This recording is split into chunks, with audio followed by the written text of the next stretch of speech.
The emergency room at San Diego General Hospital buzzed with its usual chaos. Dr. Marcus Kane moved between patients with the precision of a military operation, his hands steady as he stitched wounds and assessed injuries. After 12 years as a Navy SEAL medic, transitioning to civilian medicine felt like speaking a foreign language he was still learning to master. The automatic doors burst open with a harsh whoosh, and paramedics rushed in wheeling a gurney. Marcus looked up from the chart he was reviewing, his trained eyes immediately assessing the situation.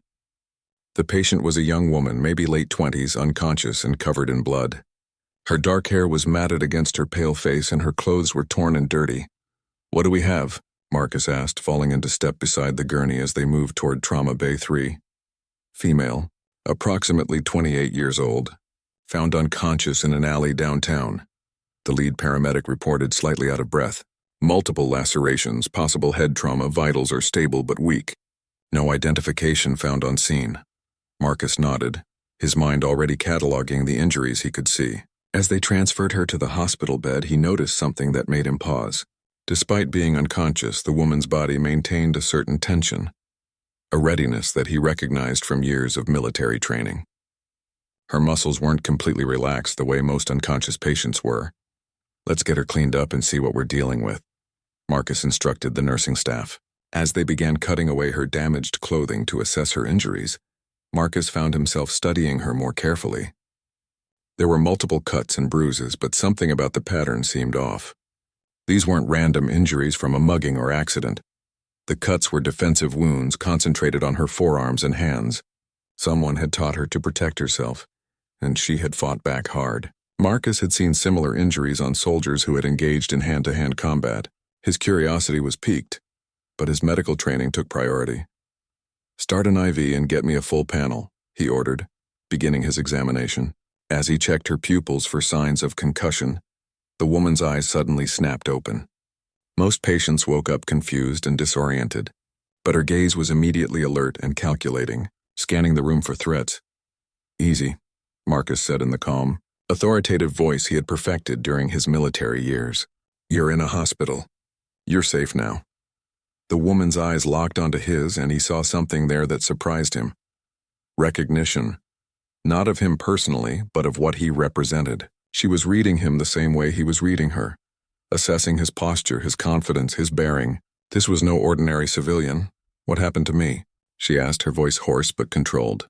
She tried to sit up, and Marcus gently placed a hand on her shoulder. "You were found unconscious in an alley. You've got some cuts and bruises, but nothing life-threatening from what I can see so far. Do you remember anything?" She closed her eyes for a moment, and Marcus watched as she seemed to run through a mental checklist.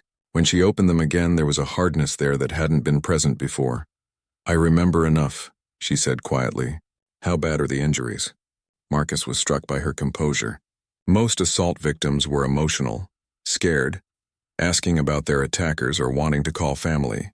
This woman was treating her injuries like a mission debrief. Several lacerations that will need stitches, some deep bruising, possible mild concussion. "You'll live, but you need treatment," Marcus explained as he continued his examination. "Can you tell me your name?" "Sarah," she said after a brief hesitation. "Sarah Mitchell." Marcus nodded, making a note on her chart, but something about the way she said it made him think it might not be her real name.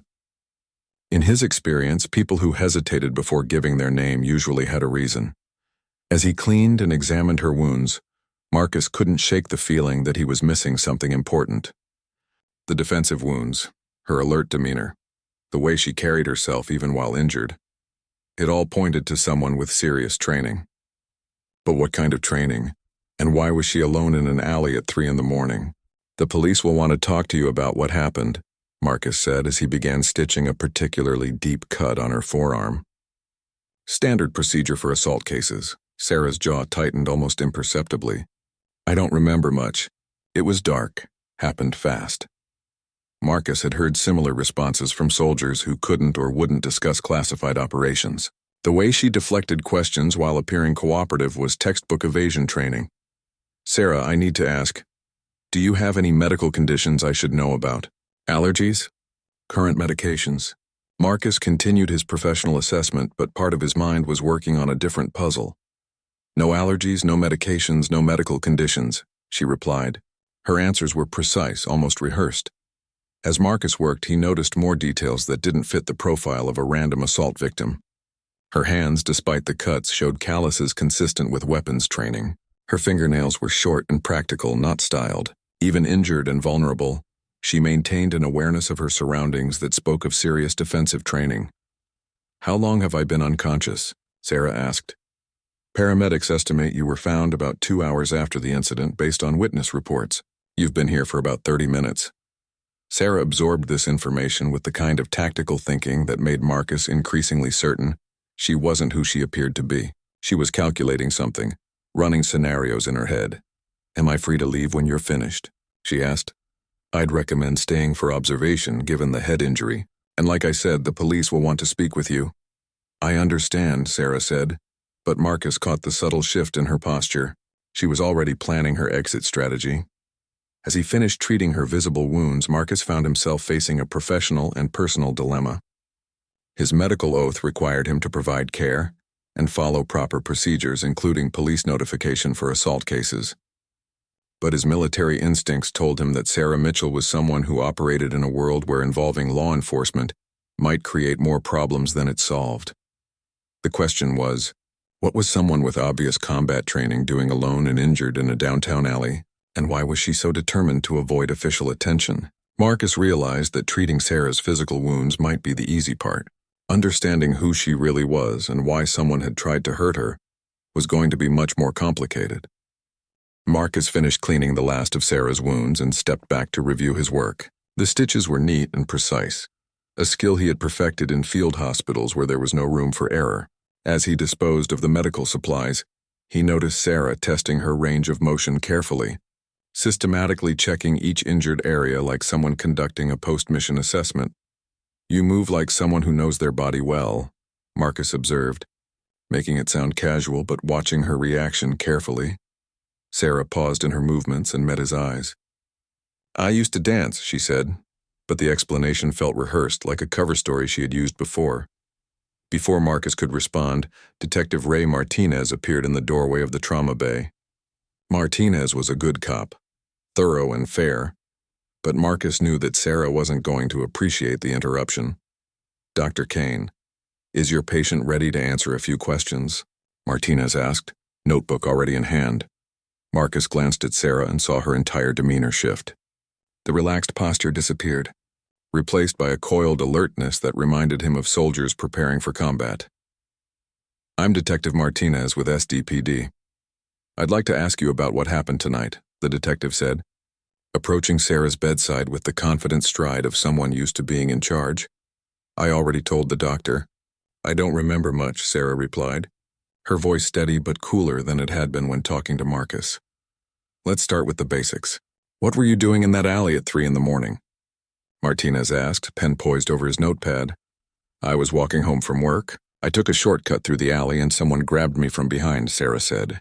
Her story was plausible, but Marcus noticed she provided just enough detail to be believable without offering anything that could be verified. "Where do you work?" Martinez continued. "I'm between jobs right now. I was coming back from a late dinner with friends." Marcus watched this exchange with growing interest. Sarah was giving Martinez exactly what he needed for his report, a basic narrative that explained her presence and injuries without creating loose ends that would require follow-up investigation. She was managing the conversation like someone with experience in operational security. "Can you describe your attacker?" Martinez asked. "It was dark, male, maybe 6 feet tall, wearing dark clothes." "It happened very fast," Sarah replied. "How did you get away?" For the first time, Sarah hesitated. Marcus saw her calculate her response, weighing what she could say without revealing too much about her capabilities. "I fought back. I think I surprised him. He ran when someone came into the alley," she said finally. Martinez nodded and made notes. "We'll need contact information, address, phone number, place of employment when you find a new job." Sarah provided information smoothly, but Marcus had a strong suspicion that if Martinez tried to follow up on any of it, he would hit dead ends. She was giving him what he needed to close his report without giving him anything real. After Martinez left, Marcus returned to check on Sarah's bandages. The trauma bay was quieter now, and he could speak more freely. "Interesting conversation with the detective," Marcus said as he examined her stitches. "He seemed thorough," Sarah replied neutrally. "You know, in my experience, people who get mugged in alleys usually have more questions. They want to know if their attacker was caught, if there have been other incidents in the area, whether they should be worried about retaliation." Sarah met his gaze steadily. "What kind of experience would that be, Doctor?" Marcus smiled slightly. She was deflecting again, but this time she was also probing. She wanted to know how much he had figured out about her. 12 years as a medic with the Navy SEALs, Marcus said, deciding that honesty might get him further than games. "I've treated a lot of different kinds of injuries in a lot of different circumstances." Something shifted in Sarah's expression. It wasn't quite recognition, but it was acknowledgement. She was reassessing him, just as he had been reassessing her. "That explains the steady hands," she said after a moment.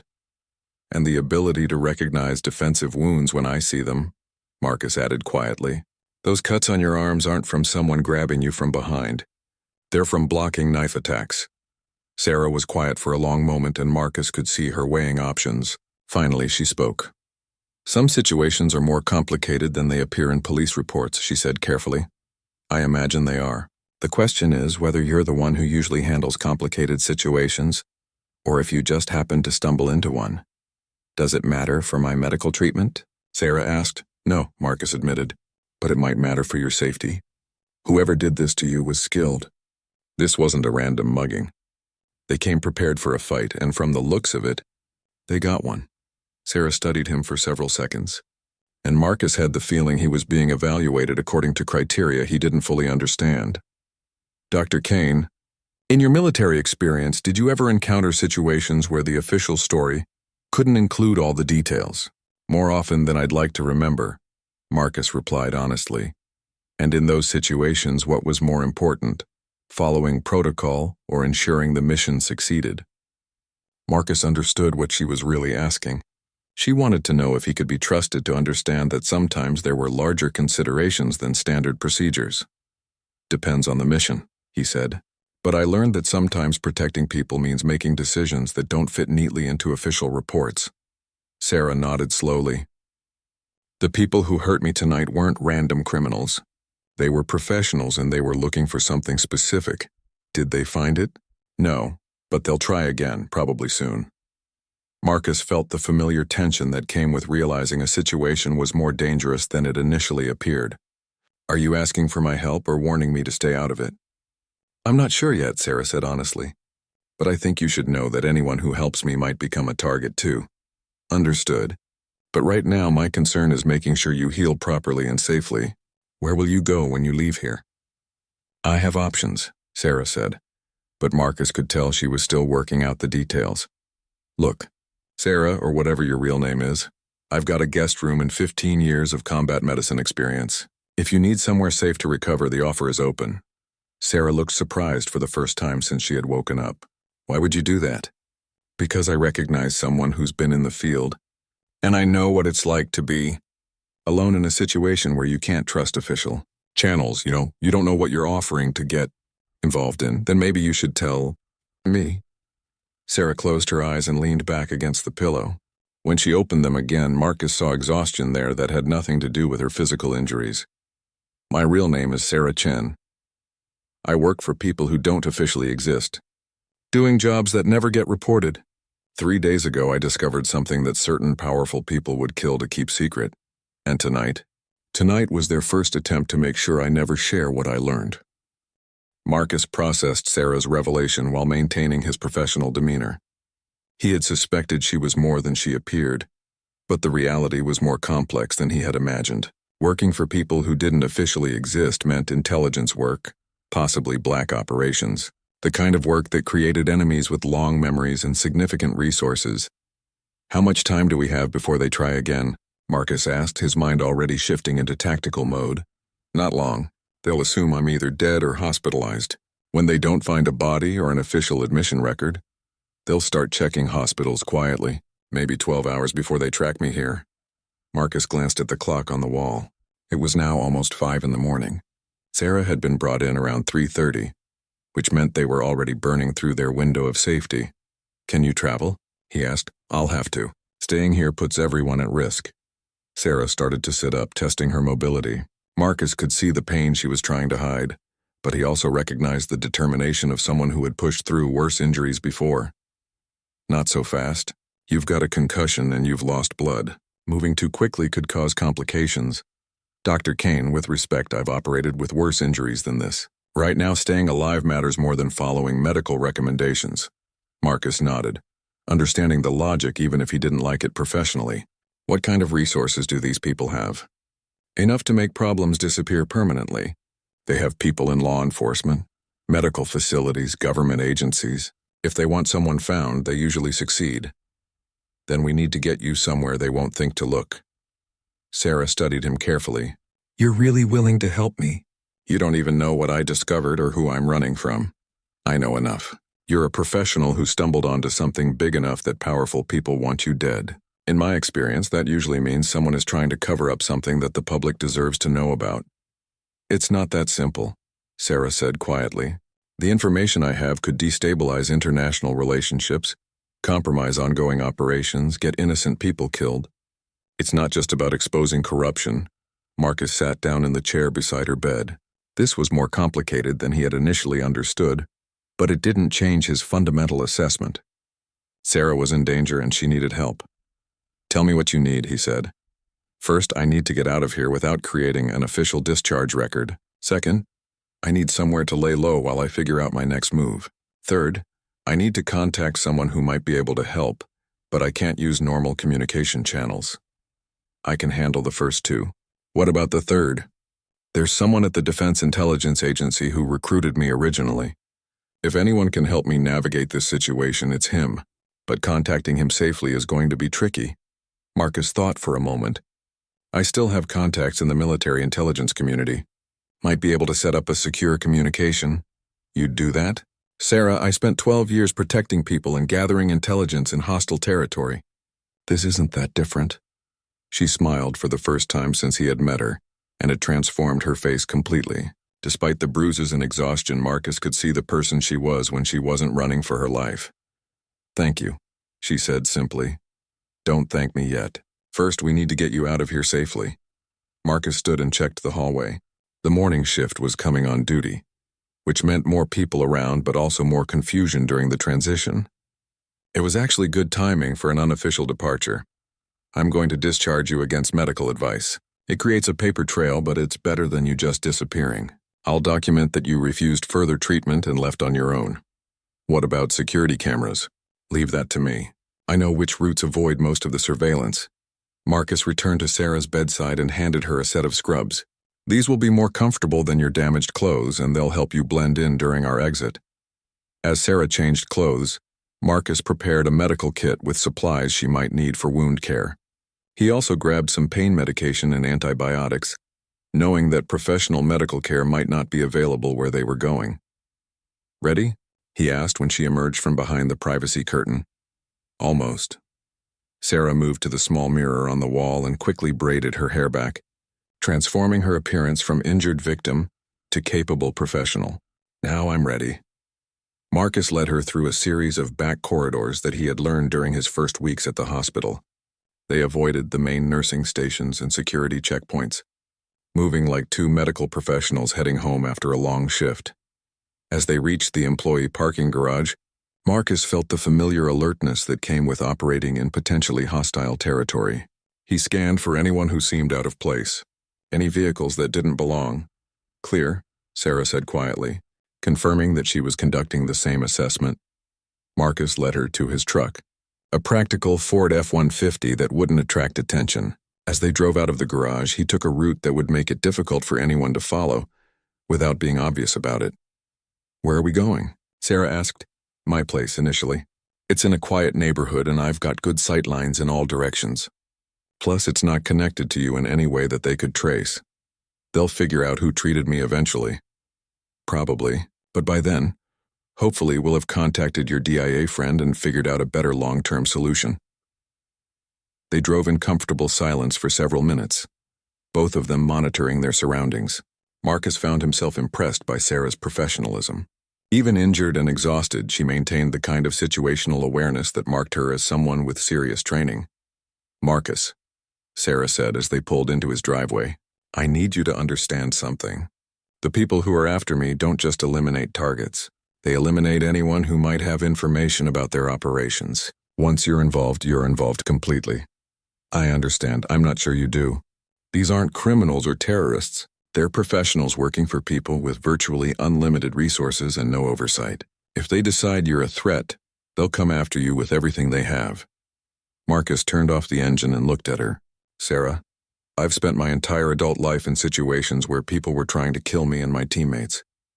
I've operated behind enemy lines, treated wounded soldiers under fire, and made life or death decisions with incomplete information. This isn't my first time dealing with dangerous people. This is different. In the military, you at least knew who the enemy was. Here, the people trying to kill us might be working for our own government." Marcus nodded, acknowledging the complexity of the situation. "Then we'd better make sure we stay ahead of them." As they walked toward his house, Marcus realized that his quiet transition to civilian life had just come to an abrupt end. Whatever Sarah had discovered, whoever was hunting her, he was now part of a game where the stakes were life and death, and the rules were written by people who answered to no one. Marcus's house was a modest ranch-style home in a quiet suburban neighborhood, chosen specifically for its strategic advantages. Corner lot with good sight lines, multiple exit routes, and neighbors who minded their own business. As they entered through the garage, Marcus quickly activated a security system that was considerably more sophisticated than what most civilians would install. "Military habits," he explained when Sarah raised an eyebrow at the multiple cameras and motion sensors. "Good habits," she replied, immediately conducting her own assessment of the space. Marcus watched her catalog exits, cover positions, and potential defensive advantages with the automatic precision of someone trained in hostile environment operations. The interior of the house was clean and functional, with minimal decoration but maximum practicality. Medical supplies were organized in a cabinet that looked like a field hospital setup, and Marcus's furniture was positioned to provide clear views of all approaches to the house. "Guest room is down the hall," Marcus said. "Bathroom is attached, and there are clothes in the closet that might fit you. Previous tenant left them behind." "Thank you," Sarah said, but she remained in the living room, studying the street through partially closed blinds. "See something?" "Just getting familiar with the environment." "What's the neighborhood like?" "Quiet, mostly older couples and young families. People go to work early and come home late. Mrs. Patterson next door is retired and spends most of her time gardening, so she notices anything unusual. The Johnsons across the street both work nights, so their house is empty during the day." Sarah nodded, filing away information that might be useful later. "How long have you lived here?"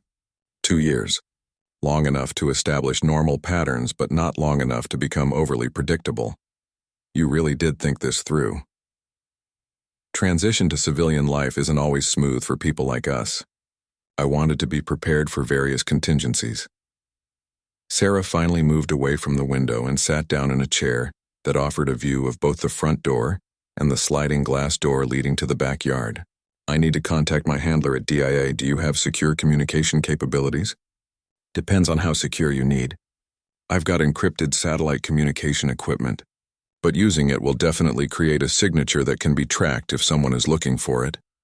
They're probably already monitoring all official channels. We need something that looks like normal civilian communication, but can carry a coded message." Marcus thought for a moment. "I've got a ham radio set up. It's not encrypted, but it's not monitored the way phone and internet communications are. If your contact knows what to listen for, we might be able to establish communication that way." "That could work. What about internet access? Public Wi-Fi at a location nowhere near here.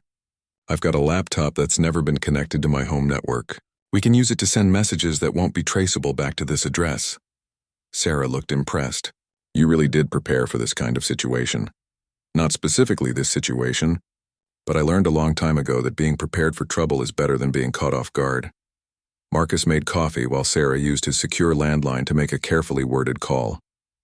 He couldn't hear the details, but from her side of the conversation, it sounded like she was arranging to meet someone at a location that required coded references to confirm. "Any luck?" he asked when she hung up. "Maybe. There's a bookstore downtown that my contact visits regularly. If I can get a message to him there, he might be able to help. But I need to be careful about how I approach it. What kind of help are you hoping for? Sarah was quiet for a moment, clearly weighing how much to reveal. The information I discovered involves arms trafficking to terrorist organizations. But the trafficking is being facilitated by people within our own intelligence community. My handler needs to know what I found, but I'm not sure who else might be compromised. Marcus felt the familiar cold sensation that came with realizing a mission was more dangerous than initially briefed. How high up does this go? High enough that standard reporting channels aren't safe. High enough that people with access to military and intelligence resources are willing to kill to protect it. And you have proof? I have documentation, financial records, communication intercepts. Enough to expose the entire operation, but also enough to get a lot of people killed if it falls into the wrong hands. Where is this evidence now? Hidden, but not safely enough if they capture me alive. Marcus understood the implication. Sarah wasn't just running for her life. She was protecting information that could damage national security if compromised, but could also expose serious crimes if properly handled. How do you want to approach contacting your handler? Carefully.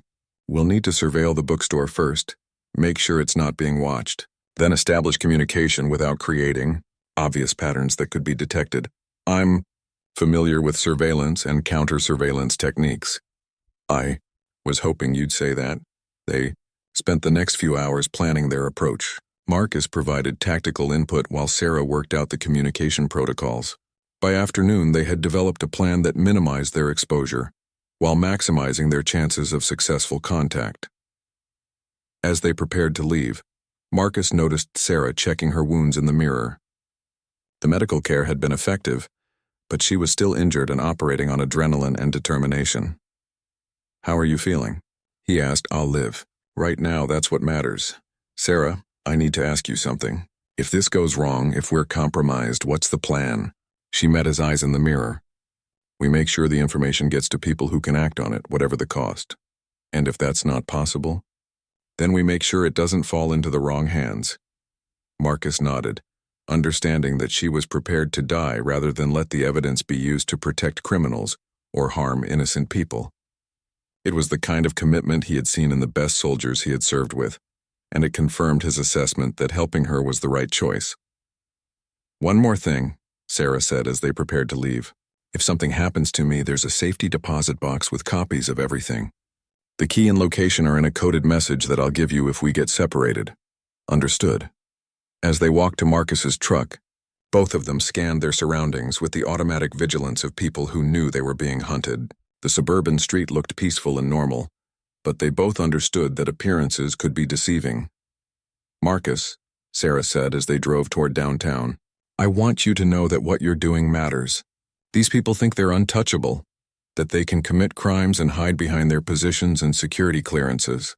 Proving them wrong is worth the risk. I hope your handler sees it the same way." "He will. The question is whether we can reach him before our enemies figure out where we are." As they entered the busy downtown area, Marcus felt the familiar tension of beginning a high-stakes operation. But this time, instead of serving his country in a foreign conflict, he was fighting to protect it from enemies within. The battlefield was different, but the mission was just as important. The downtown bookstore was located in a busy shopping district, surrounded by cafes, clothing stores, and office buildings. Marcus and Sarah had spent 2 hours conducting surveillance from different positions, watching for any signs that the location was being monitored. So far, they had seen nothing unusual, but both of them remained cautious. "I'm going in," Sarah said through the small radio earpiece Marcus had provided. "Give me 15 minutes, then follow if you don't hear from me."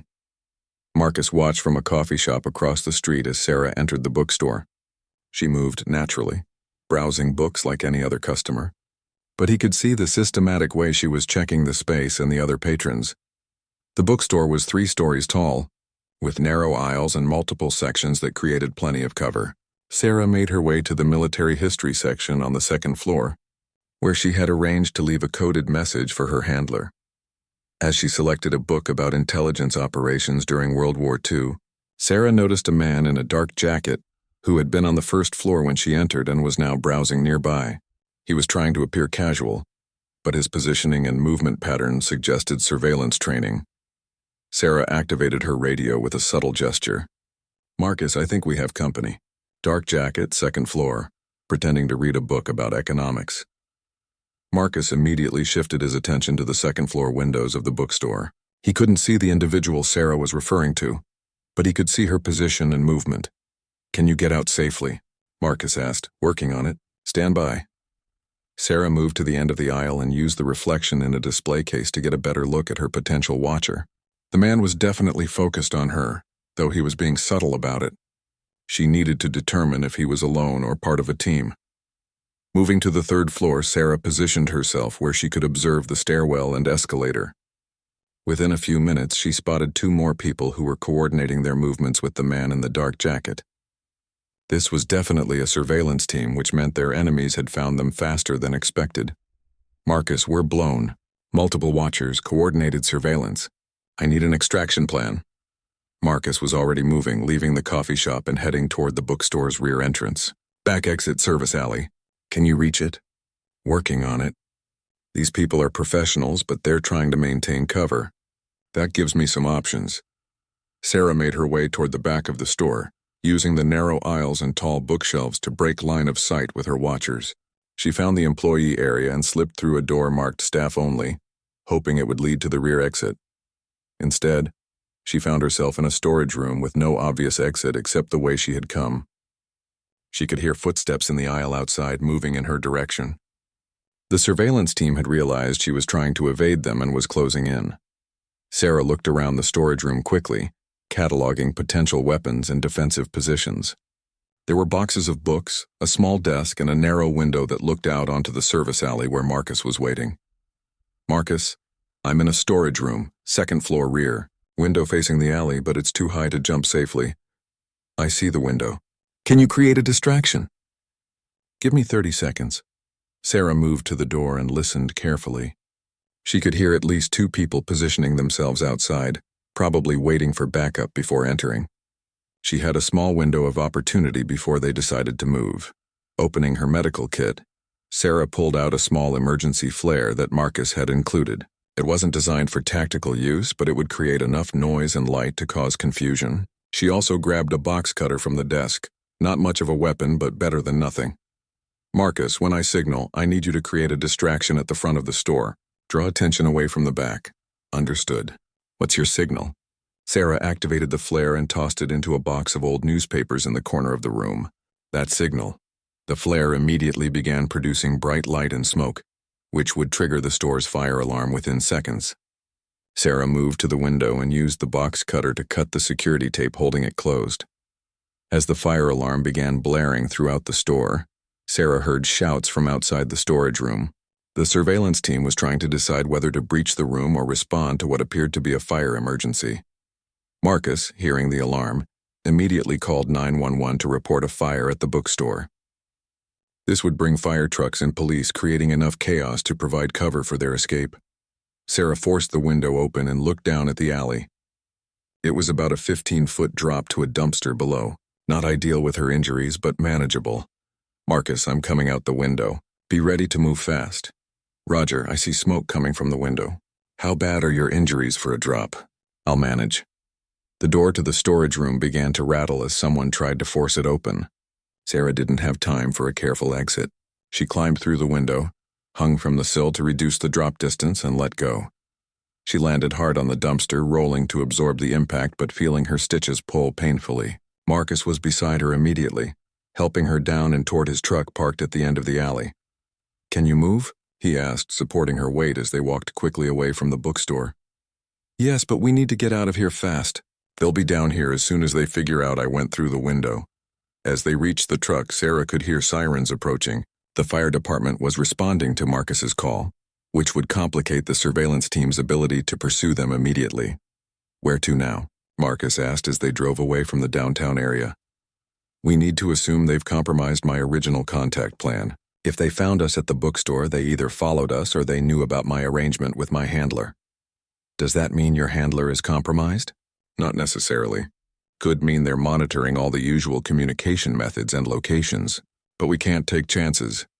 Marcus took a route that would make it difficult to follow them, using techniques he had learned for avoiding surveillance in hostile territory. So what's our backup plan?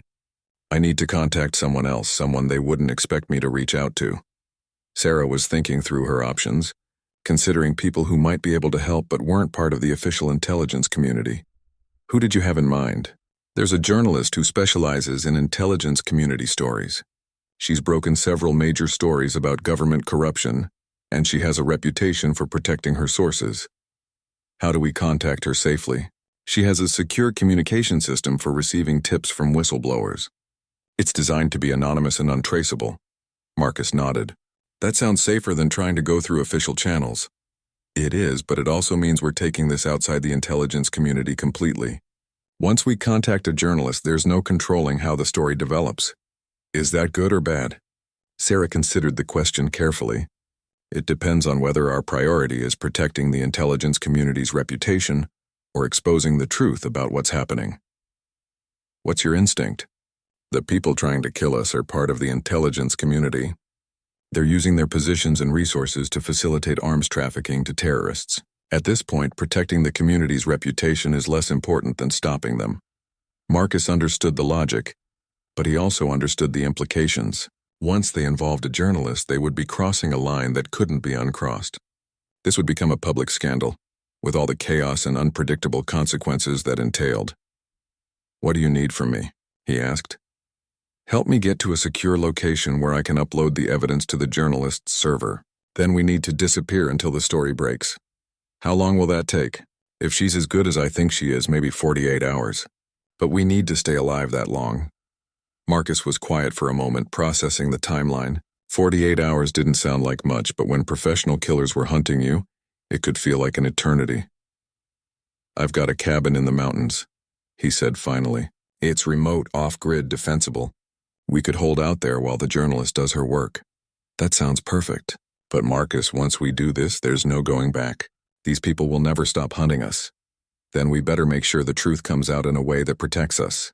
As they drove toward the mountains, Sarah began working on her laptop, preparing the evidence for transmission to the journalist. The files were damning.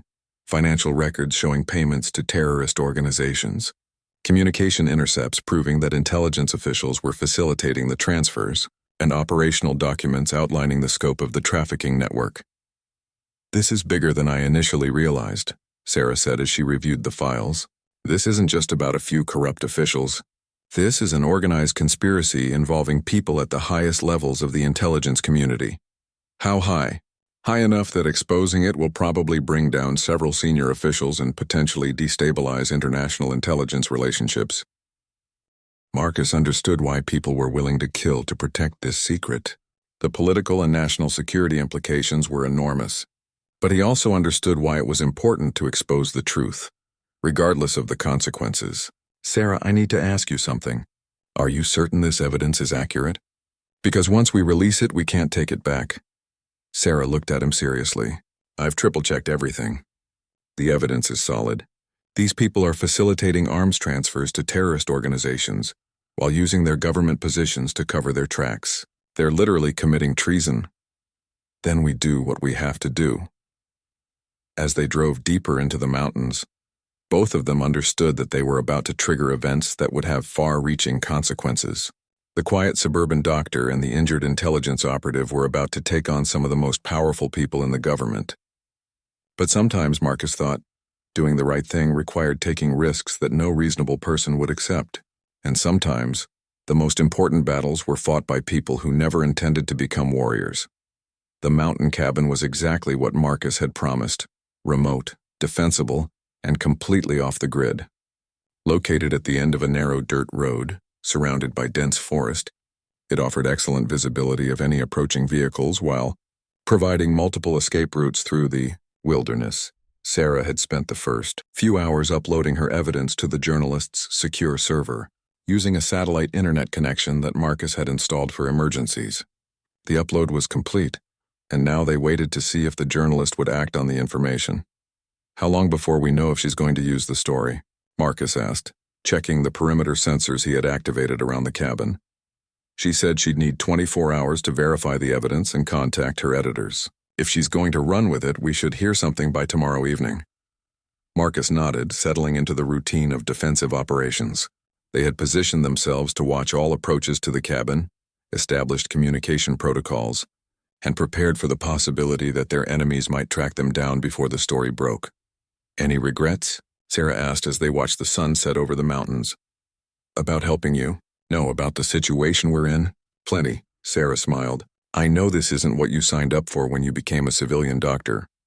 Actually, it's exactly what I was afraid I'd miss about military life. The sense that what you're doing really matters, that the stakes are high enough to justify the risks. And now? Now I remember why I left the military in the first place. The politics, the moral ambiguity, the way good people get caught up in systems that force them to make impossible choices." They sat in comfortable silence for a while, both of them processing the events of the past few days. Marcus found himself thinking about the path that had led him to this moment, the decision to leave the military, the choice to help a stranger, the gradual realization that sometimes civilian life wasn't really separate from the conflicts he thought he had left behind. "Marcus, can I ask you something personal?" Sarah said. "Sure. Why did you really leave the SEALs? It wasn't just because you wanted a quieter life, was it?" Marcus considered how much to share. He had told very few people the real reason he had left the military, but something about their situation made honesty seem important. "There was a mission in Afghanistan. Intelligence said we were targeting a terrorist safe house. Turned out to be a mistake, bad information probably deliberately provided. We ended up in a firefight with people who were trying to help American forces. What happened? We completed the mission as briefed, but afterward I started asking questions about where the intelligence had come from. The more I dug, the more I realized that someone had used us to eliminate people who were getting in the way of some kind of off-the-books operation. Did you report it?" "I tried, but the people I reported to were part of the system that had created the problem in the first place. My questions were making important people uncomfortable. So I was given a choice: stop asking questions or find a new career. So you chose medicine. I chose to find a way to help people that didn't require me to trust intelligence that might be compromised, or follow orders that might be based on lies." Sarah nodded, understanding the parallel to their current situation. "And now here we are, dealing with exactly the same kind of corruption that made you leave the military in the first place. The difference is that this time, we're not following orders. We're making our own choices about what's right." As night fell, they took turns maintaining watch while the other rested. Marcus had rigged motion sensors and tripwires around the cabin's perimeter, creating an early warning system that would alert them to any approaching threats. Around 3 in the morning, the sensors detected movement on the access road. Marcus woke Sarah immediately, and they took positions that gave them clear views of the approaches while providing good cover. "How many vehicles?" Sarah asked, checking her weapon. "Looks like 2, moving slowly. They're being careful not to trigger obvious alarms." Professional approach. These aren't local police or random criminals. Marcus used his night vision equipment to get a better look at the approaching vehicles. 4 people per vehicle moving in tactical formation. Definitely military or intelligence trained. They found us faster than I expected. The satellite internet connection must have been traceable after all. What's the plan? Sarah considered their options. They were outnumbered but had the advantage of a prepared defensive position. The question was whether to try to hold them off until help arrived, or to use the confusion of a firefight to escape into the wilderness. We need to assume these people have orders to take us alive if possible, dead if necessary. They want the evidence, but they also want to make sure we can't share any information that isn't already uploaded. Which means they'll try to capture us first, violence second. Exactly. That gives us some tactical advantages, but we can't count on them being reluctant to use lethal force. The vehicle stopped about 200 yards from the cabin, and Marcus could see figures dismounting and beginning to move through the forest toward their position. The attack was being conducted with military precision, which confirmed that these weren't ordinary criminals. "Sarah, I need to know something. Is there any chance these are legitimate government agents trying to bring you in for debriefing?" "No. Legitimate agents would have announced themselves and followed proper procedures. These people are here to make sure we never talk to anyone again." Marcus made a quick decision. "We're going to let them get close, then use the confusion of close quarters combat to break contact and escape through the back. The forest is dense enough that we can lose them if we move fast." "Understood. What about the evidence?" "It's already uploaded. Our job now is to stay alive long enough for the journalist to publish the story." As the attackers moved closer to the cabin, Marcus and Sarah prepared for what they both knew would be a dangerous game of cat and mouse. They had the advantage of knowing the terrain and having prepared defensive positions, but their enemies had superior numbers and resources. The first indication that the attack was beginning came when the cabin's lights suddenly went out. The attackers had cut the power, standard procedure for a nighttime assault. Marcus and Sarah switched to night vision equipment and prepared for the breach. "Remember," Sarah whispered, "we just need to survive until dawn. Once the sun comes up, we have better options for escape and evasion." "Copy that. Let's make this expensive for them." As the first figures appeared at the cabin's windows, Marcus realized that his quiet transition to civilian life had officially ended.